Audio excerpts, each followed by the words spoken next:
Alam mo ba, kung ikukumpara sa mga kapwa niya walang kamali-mali na Diyos at Diyosa, namumukod tangi si Hephaestus, mayroon siyang malatang balat at iba pang pisikal na hindi katanggap-tanggap na mga katangian, na hindi kinaya ng kanyang mababaw at walang kabuluhang ina na si Hera. Kinamumuhian ito ni Hera ng labis kaya itinapon niya ito mula sa Olympus. Nahulog si Hephaestus ng maraming araw bago bumagsak sa karagatan, malapit sa isang isla.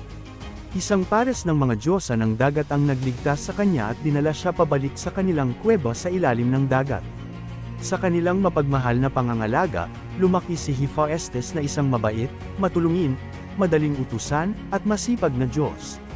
Nang maglaon, nakilala ni Zeus ang husay ni Hephaestus sa pagkayari, pinayagan niya itong bumalik sa Olympus.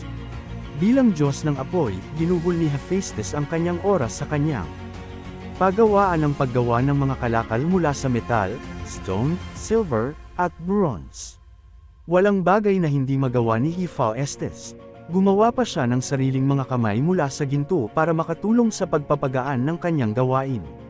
Para sa karamihan, si Hephaestus ay isang masigla, matulungin na Diyos, pero pagdating kay Hera, gayunpaman, hindi siya maaaring maging masaya.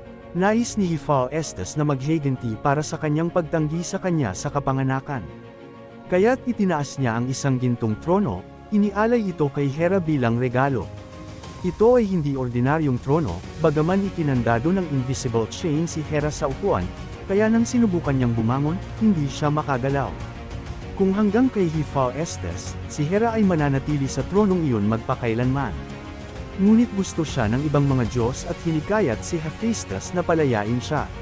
Sa wakas ay pumayag siya na palayain si Hera, ngunit sa kondisyon na siya ay mag-aayos ng kasal sa pagitan niya at ng magandang diyosang si Aphrodite, at pumayag si Hera.